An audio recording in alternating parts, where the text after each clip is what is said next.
La grâce, la paix, la joie et la vie nous soient communiquées au nom du ressuscité. Amen. Amen. Invoquons le Seigneur.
Prions le Seigneur.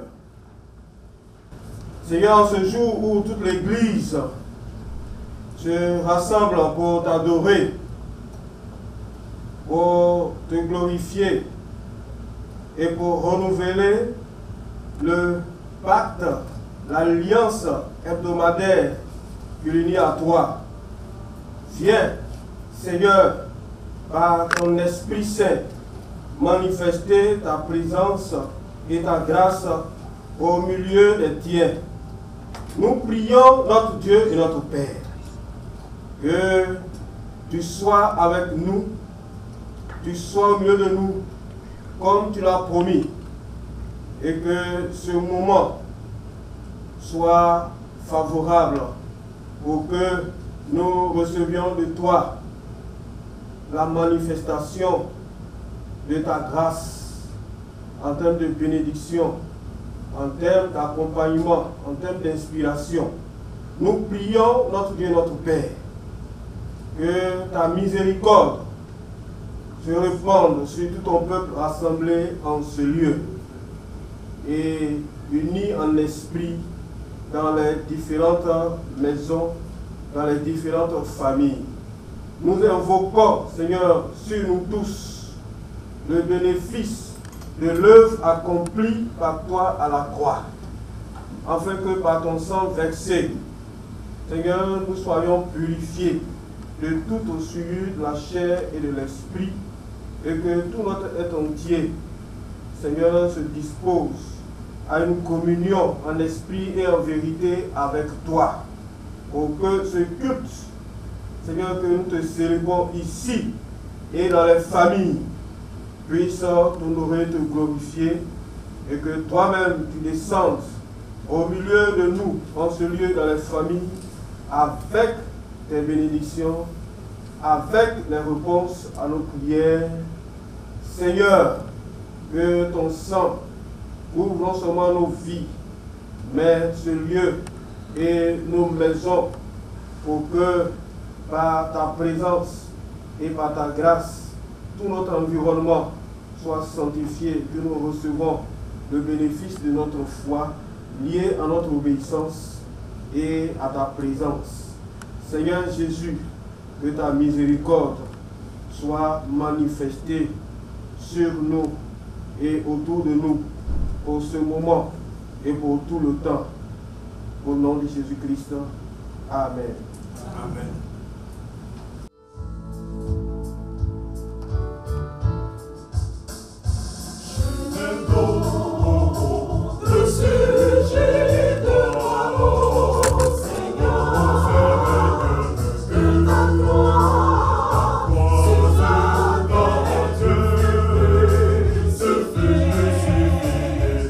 Sera de mes chemins la salle.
dans cette vérité.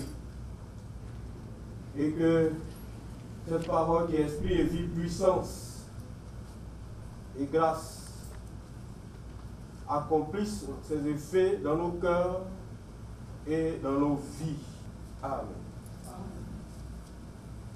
Bien-aimés, chers frères et sœurs, pour l'unique texte donc, qui va faire l'objet du message du jour, nous le trouvons dans l'évangile de Jésus-Christ selon Luc. L'évangile de Jésus-Christ selon Luc. Luc chapitre 24, les versets 13 à 21 et ensuite les versets 28 à 35. Luc chapitre 4, les versets 13 à 21 et 28 à 35.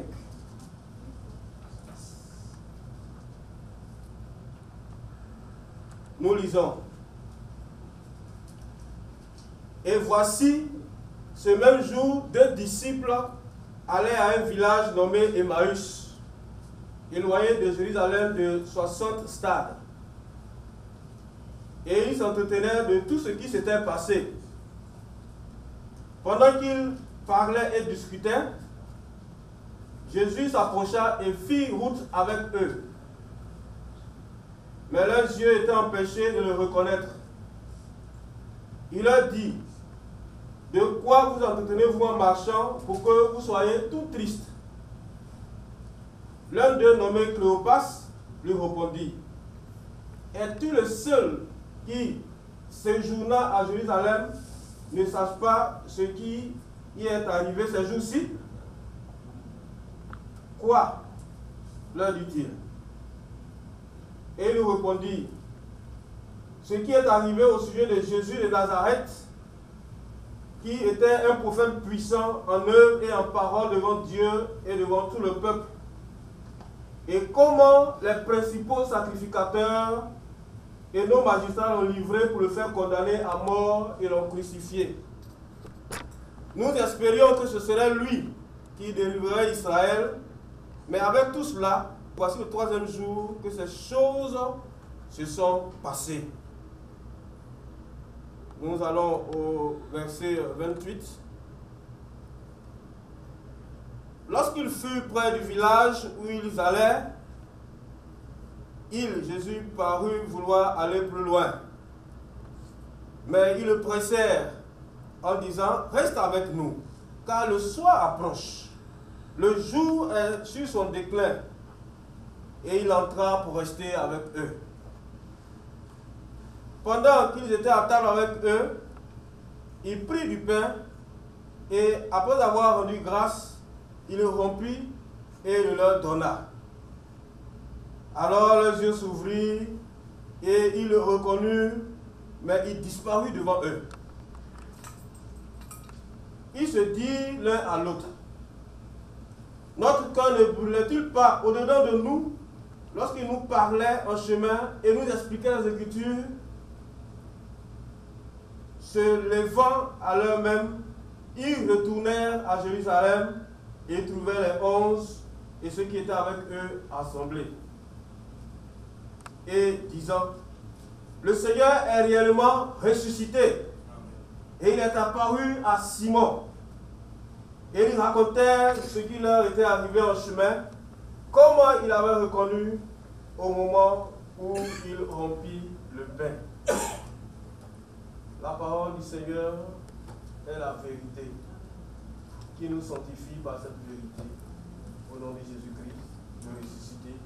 Amen. Amen. Amen. Alléluia. Alléluia. Amen. Alléluia. Amen. Alléluia.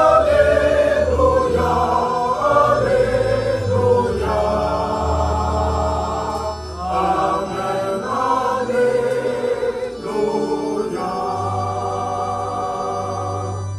Brisons ces liens funèbres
nous voici réunis pour t'écouter nous parler. Et chacun ici présent semble se demander, comme le prophète Jérémie, y a-t-il une parole de la part de Dieu pour moi? Oui, Seigneur, tu as une parole pour chacun de nous. Tu as une parole pour nos familles. Tu as une parole pour notre pays. Tu as une parole pour le monde. Dis cette parole au travers de ton serviteur et donne-nous de saisir cette parole avec foi au nom de Jésus. Amen. En ce premier dimanche, après la fête de Pâques, Pâques qui signifie passage de la mort à la vie de Jésus, l'Église nous propose comme texte de réflexion et de méditation ce texte de Luc 24, dont lecture vient d'être faite, et qui est un passage relatif aux compagnons d'Emmaüs. Pour aborder ce texte, d'abord nous le situerons dans son contexte, ensuite nous essayerons de ressortir quelques-uns des messages de ce récit pour les contemporains de Luc, et enfin nous verrons si ce texte et le message qu'il véhicule gardent son actualité pour nous aujourd'hui. Comme dans toute la Bible, nous n'avons pas ici non plus un reportage en direct, comme nos médias savent le faire, des événements de Pâques. Mais ici, nous avons un récit construit par chacun des 4 évangélistes. Le récit des pèlerins d'Emmaüs est propre à l'évangéliste Luc, autrement dit, c'est lui seul qui nous rapporte ce récit, et c'est un récit qui est centré sur les disciples. Ces disciples ont vécu aux côtés de Jésus. Ils ont pleuré sa mort sur la croix.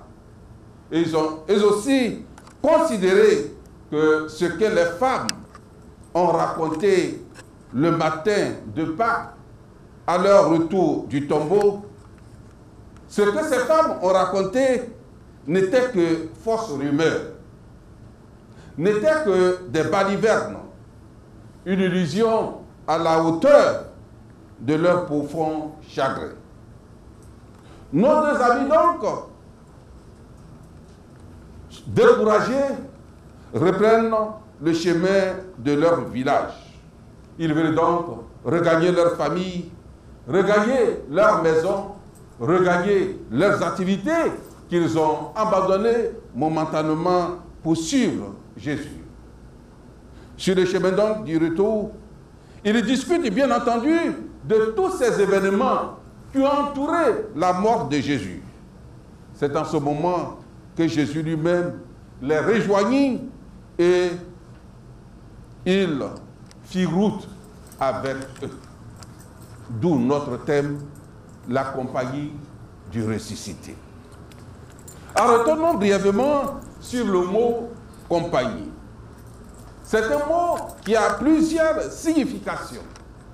Mais dans l'esprit de notre récit, la compagnie est le fait d'être d'une manière habituelle ou occasionnelle auprès d'une ou plusieurs personnes pour cheminer ensemble avec elles, faire un bout de chemin avec ces personnes. Et la compagnie peut être bonne ou mauvaise. Mais avec Jésus le ressuscité, la compagnie ne peut être que bonne et très bonne. Jésus donc tient compagnie à ses 2 disciples pour partager leurs préoccupations. Il les accompagne sur leur chemin de deuil pour leur apporter assistance, pour leur apporter conseil, pour leur apporter éclairage, pour leur apporter consolation. Jésus fait route avec les disciples.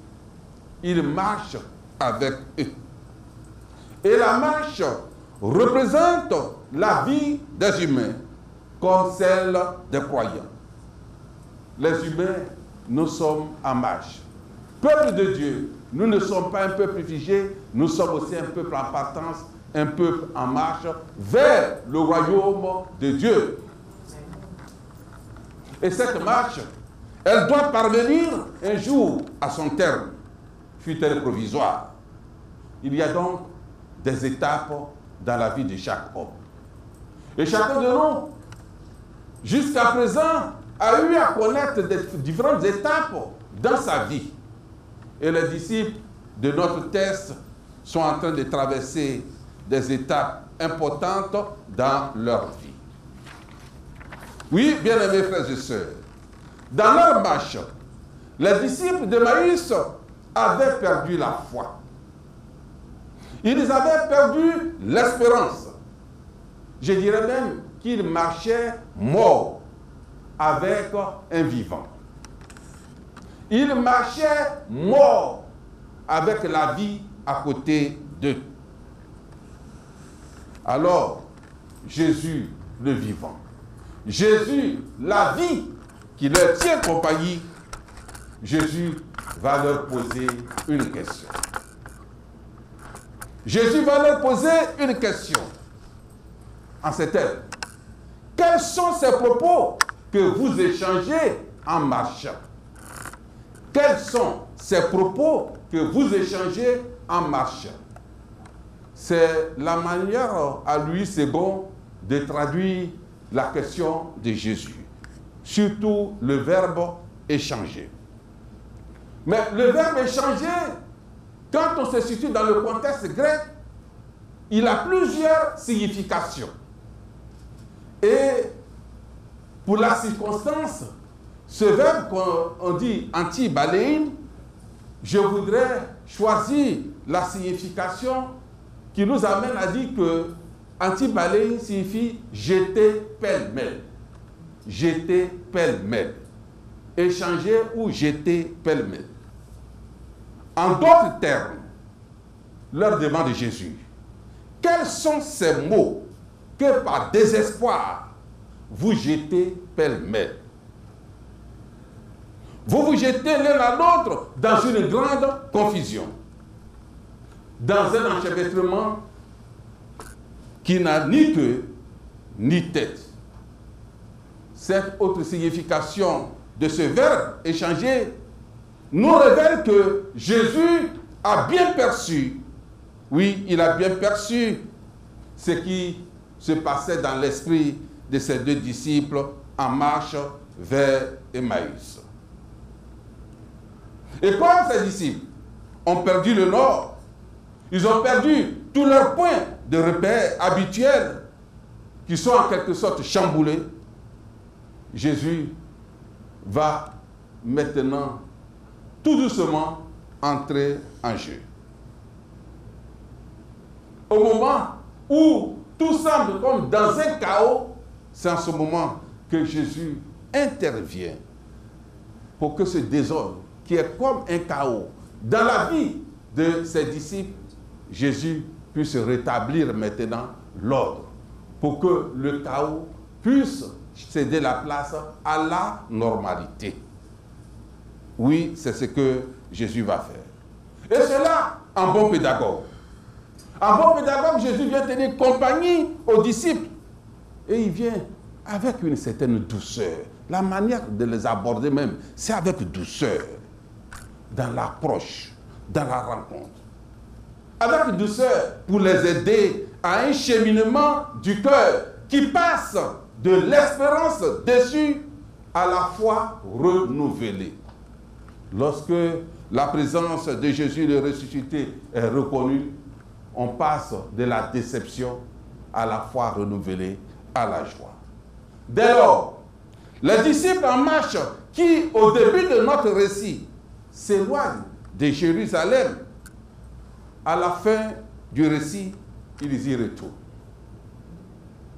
Les disciples qui, au début de notre récit, s'éloignent de Jérusalem, la ville, pour aller au village, à la fin du récit, ses disciples retournent en ville. À cette différence de direction correspond, frères et sœurs, la différence de leur état d'esprit, à la méconnaissance des Écritures, au désespoir et à l'isolement en s'éloignant de Jérusalem, succède la reconnaissance, l'espoir et la communauté en revenant à Jérusalem, qui du reste le centre de l'histoire du salut, le centre de l'histoire de la passion, de la résurrection de Jésus. Cette histoire ou ce récit que nous venons de décrire brièvement, quel message à travers ce récit Luc veut-il donner à ses contemporains qui sont les premiers chrétiens d'origine ou de culture grecque? L'évangéliste Luc essaie de faire comprendre à ses contemporains, les chrétiens de culture grecque, que l'événement résurrection n'est pas de l'ordre de la raison, ni de l'intelligence ou du toucher, mais cela émane de l'initiative de Dieu. Avec l'intelligence humaine, il nous est difficile de pénétrer la résurrection. Seule la foi en Dieu nous permet de comprendre la résurrection. Et comme l'a dit, si bien dit, un éminent professeur chevalier, il dit, je ne crois pas à la résurrection, mais je crois au ressuscité. C'est un croyant au ressuscité, ma foi au ressuscité, qui me permet d'affirmer que je crois à la résurrection. Donc, intellectuellement parlant, on ne peut pas définir ou dire qu'on va définir la résurrection. Mais dans la foi, nous comprenons la résurrection. Et Luc, en théologien de l'histoire du salut, une histoire qui commence par Moïse et les prophètes, une histoire qui est un chemin vers le matin de Pâques. Il nous dit que le chemin de la résurrection qui nous conduit vers le matin de Pâques. Avec Luc, nous découvrons une insistance sur l'unité du plan du salut de Dieu voulu par lui-même. D'où cette question. Ne fallait-il pas que le Christ souffrisse ces choses? C'est le verset 26 de Luc 4, 24 qui nous dit cela. Luc nous révèle que dans les Écritures sont contenues les promesses. Les promesses divines porteuses du serment de la résurrection. À l'homme donc d'accueillir ce serment et de le laisser agir. Et le chemin de l'événement résurrection de Jésus. Ce chemin est balisé de signes qui peuvent aboutir à la rencontre du visible. Et comme pour les chrétiens de culture grecque, il est assez difficile de saisir la réalité corporelle, Luc, dans notre péricope, tente de dire, d'annoncer cette réalité, mais de façon furtive. Et que dit-il? Alors, leurs yeux s'ouvrirent et ils le reconnurent, puis il leur devint invisible. Luc 24, 31. Un corps qui ne se retient pas par la vue, par les sens, mais par une profonde expérience intérieure. Dans notre cheminement avec le Christ, c'est là que nous saisissons le Christ, c'est là que nous le découvrons. C'est là que nous le découvrons. Luc invite les chrétiens de l'Église des Saints à se mettre aussi en marche, car la vocation même de l'Église est d'être missionnaire. Avec Luc, on découvre Jésus le missionnaire, par excellence, constamment en route, en allant de ville en ville, de village en village. La ville et le village qui sont des terres de mission. Les disciples quittent Jérusalem-ville, déçus, sans plus aucune bonne nouvelle à annoncer. Et ce n'est pas pour rien que le ressuscité vient et veut les rejoindre avant qu'il n'arrive à Emmaüs, le village. Parce qu'en partant de Jérusalem, la ville, pour aller au village, qui est aussi une terre de mission, il n'avait pas une bonne nouvelle à annoncer. Et il ne peut pas arriver au village avec cette mauvaise nouvelle qu'on a volé le corps de Jésus, où nous ne savons pas où on l'a mis. Mais il faut qu'il y ait une bonne nouvelle. C'est pour cela que Jésus rejoint ses 2 disciples sur le chemin du village, avant qu'il y arrive. Oui, Jésus la rejoint. Et dans cette rencontre, les disciples apprennent à mourir à leur idée, à leur logique, à leur étroitesse d'esprit, pour s'ouvrir maintenant à l'immensité de la lumière de Pâques. Autrement dit, il n'y a pas de chemin de résurrection sans mort. Il n'y a pas de chemin de résurrection sans mort. Et l'autre message que nous retenons de cette péricope pour les chrétiens de culture grecque est que l'Église, ce sont ces hommes et ces femmes, tantôt enthousiastes, tantôt profondément découragés, déçus, mais toujours en chemin, en recherche, en devenir, avec la compagnie discrète du Christ qui se fait voir, reconnaître à travers sa parole, son partage, sa chaleur. Est-ce que tel récit a un message à nous communiquer, nous chrétiens d'aujourd'hui? Oui, Christ dit qu'il est hier, aujourd'hui et éternellement. Et il nous affirme qu'il est avec nous tous les jours de notre vie jusqu'à la fin du monde. Bien-aimés, nous ne sommes pas différents des disciples d'Emmaüs. Et comme message à communiquer, ici, nous pouvons avoir plusieurs clés de message. Mais je voudrais, frères et sœurs, compte tenu du temps qui nous est imparti, aller sur la clé de la compagnie. Sur la clé de la compagnie. Oui, nous ne sommes pas différents des disciples d'Emmaüs, ni des premiers chrétiens de culture grecque. Il nous arrive à nous aussi de connaître des situations pareilles à celles des disciples. Nos relations humaines sont aussi par moments entachées de ces mots et de ces gestes. Oui, de ces mots et de ces gestes que nous jetons pêle-mêle. Nous avons parfois de la peine à comprendre ce qui se passe, ce qui nous arrive, à comprendre ce monde dans lequel nous vivons. Nous avons de la peine à décoder et à mettre des mots sur les événements qui surviennent dans notre vie, dans la vie de la famille, dans la vie d'une nation, dans la vie du monde. Nous avons des difficultés. Et nous sommes parfois des contemporains des disciples perdus, errant sur ce chemin d'Emmaüs, à la recherche d'un sens profond à notre vie. Je ne comprends pas ma vie. Je veux avoir un sens à ma vie. De même que Jésus le ressuscité, en grand pédagogue, doux, patient et bienveillant, a redonné la joie de vivre aux disciples d'Emmaüs. Jésus, oui, frères et sœurs, est le même hier, il est le même aujourd'hui et il sera le même demain. Il est prêt à t'apporter sa compagnie pour changer ta vie. Pourvu seulement que dans la foi, tu lui ouvres la porte de ton cœur. Et il nous dit en Apocalypse 3, mais voici, je me tiens à la porte de ton cœur et je frappe. Si tu entends ma voix et m'ouvres la porte de ton cœur, j'entrerai chez toi. Je souperai avec toi et toi avec moi. Oui, Jésus le ressuscité dans sa fidélité nous tient compagnie, quel que soit le chemin que nous impose la vie. Quel que soit ce qui nous arrive, Jésus nous tient compagnie. Oui, frères et sœurs, un test illustre pour nous cette présence fidèle de Jésus à nos côtés, même quand nous ne le reconnaissons pas.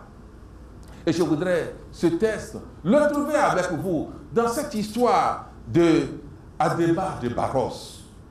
Adhémar de Barros qui me permet à présent de vous dire son histoire.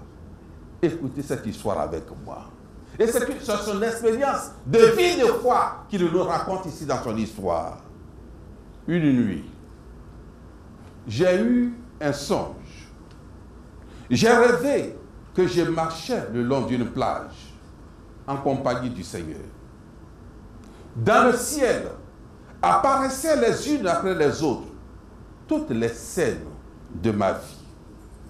J'ai regardé en arrière et j'ai vu qu'à chaque période de ma vie, il y avait deux paires de traces sur le sable. L'une était la mienne, l'autre était celle du Seigneur.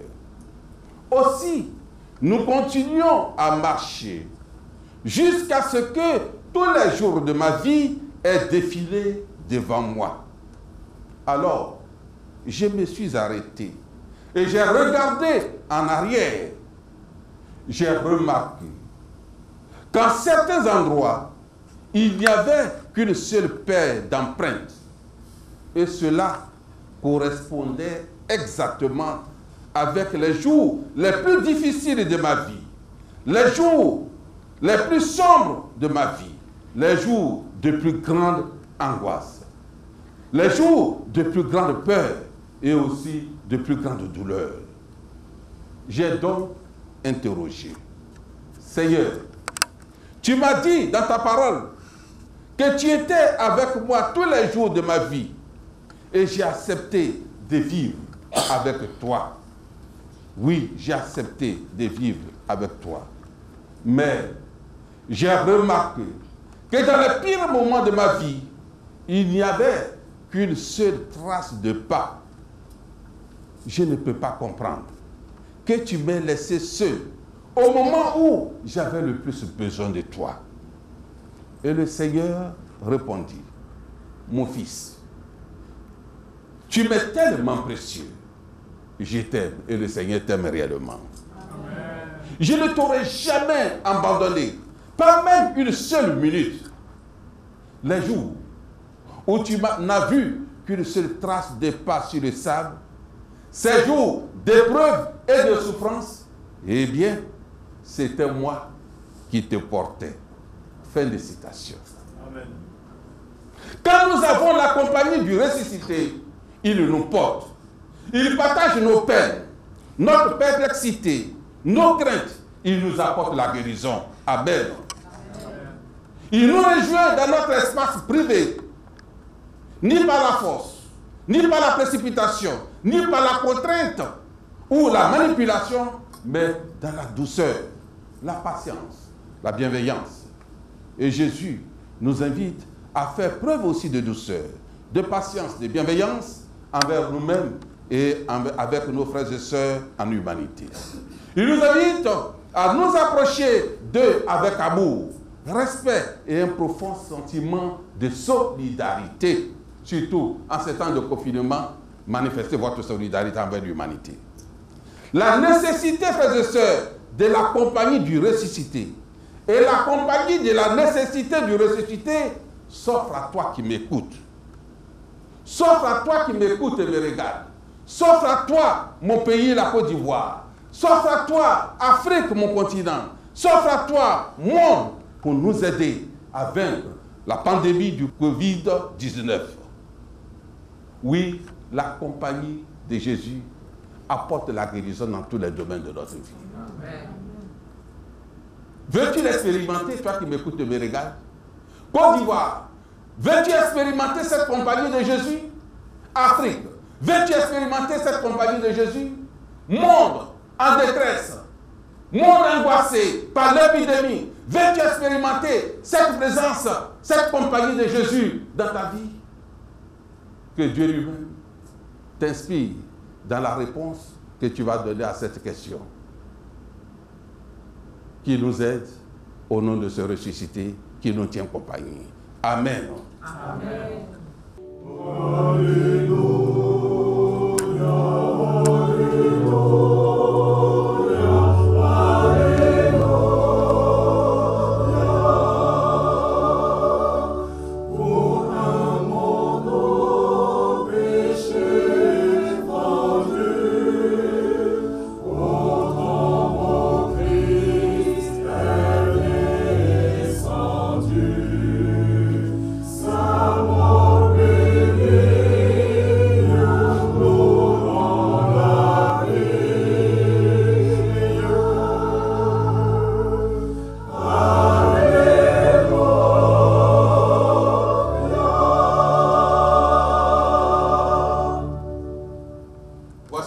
venu le moment de nous approcher de la table du Seigneur. Écoutons l'histoire. 2 hommes, 2 disciples cheminent. Le maître a été crucifié. C'était une belle histoire. Ils avaient cru à cet homme qui parlait d'amour et de royaume, à cet homme qui guérissait les malades et qui relevait les courbés, à cet homme qui donnait de l'espérance aux pauvres et aux opprimés. Et puis, il a été arrêté à Jérusalem. Et les événements s'étaient précipités. En moins de 24 heures, il avait été jugé, condamné et exécuté. C'était une belle histoire. Mais maintenant, elle est finie. Les questions se bousculent dans leur esprit. Pourquoi? Pourquoi s'était-il bêtement fait prendre? Pourquoi ne s'était-il pas défendu devant Pilate, qui pouvait le libérer? Pourquoi Dieu ne l'avait-il pas délivré de la main des méchants? Pourquoi? Pourquoi? Alors bien sûr, il y a cette histoire de tombeau vide et d'apparition à quelques femmes. Mais d'abord, pourquoi des femmes? S'il a ressuscité, qu'il aille se montrer au grand prêtre, à Pilate ou Hérode, mais qu'il arrête de jouer à cache-cache avec notre foi et nos espoirs. C'est alors qu'un homme, un inconnu, les rencontre et entre dans leur conversation. En marchant, en leur tenant compagnie, il commence à leur rappeler quelques passages de l'Écriture. Il leur parle d'Abraham, prêt à sacrifier son fils unique pour Dieu.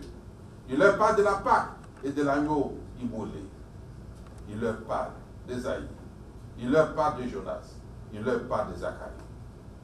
Quand l'inconnu parle de l'Écriture, il y a une lumière dans ses yeux, une lumière contagieuse. Le temps passe vite. Et les voilà déjà à Emmaüs. Les pèlerins retiennent l'inconnu pour dîner.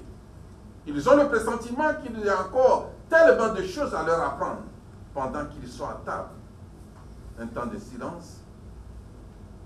Et pasteur, que va-t-il se passer?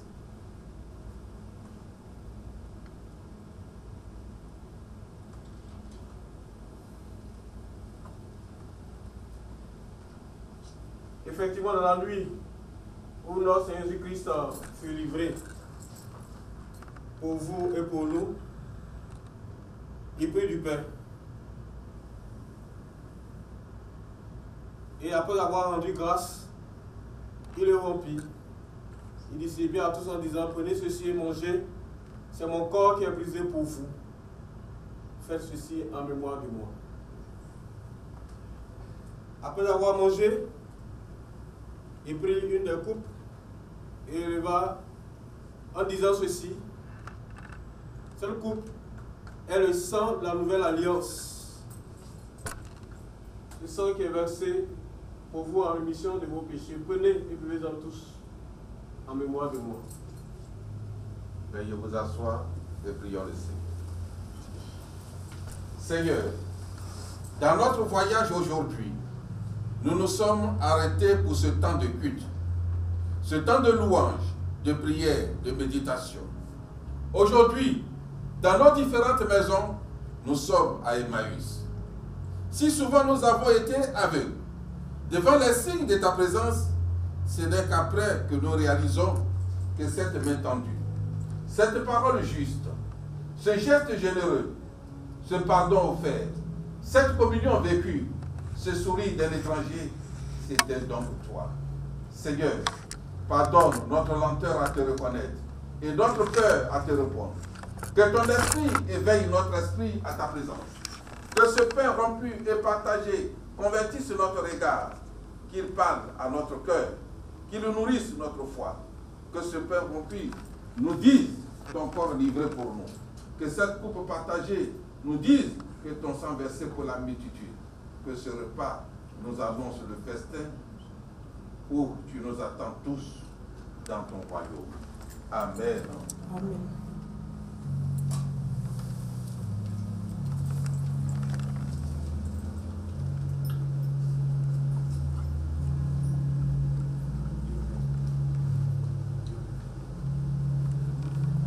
Ceux qui prennent la cette se lèvent.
ton cheminement à nos côtés, tout au long de nos sentiers, nous te louons. Pour ta parole dans l'Écriture, qui devient notre nourriture, nous te louons. Pour la grâce de ton repas, qui renouvelle notre foi, nous te louons. Apprends-nous maintenant à partager avec nos frères et sœurs cette intelligence de l'Écriture et cette présence de ta parole. Amen. Amen.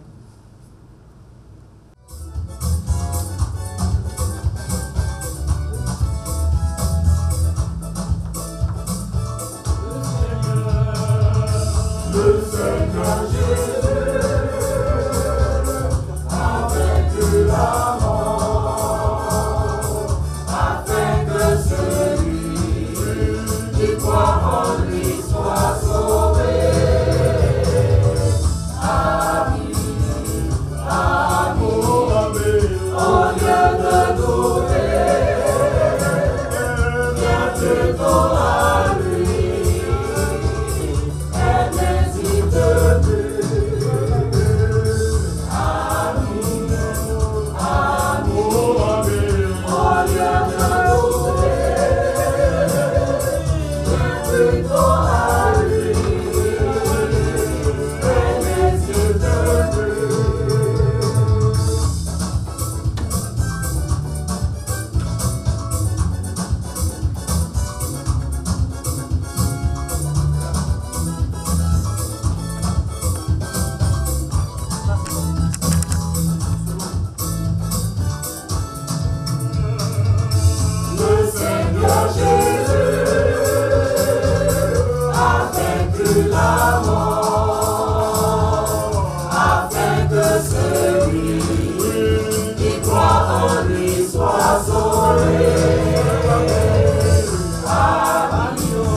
Christ reste et demeure avec nous. Il se tient donc à tes côtés, mon frère, ma soeur, là où tu te trouves, pour te tenir compagnie.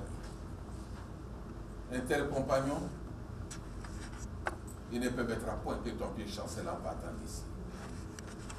Il te prenne donc par la main pour t'accompagner sur ton chemin de vie, d'activité, de service.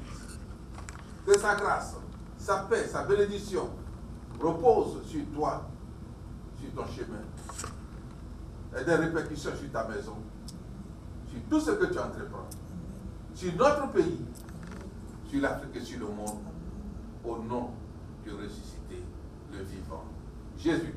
Amen. Amen. Nous sommes bons, Seigneur.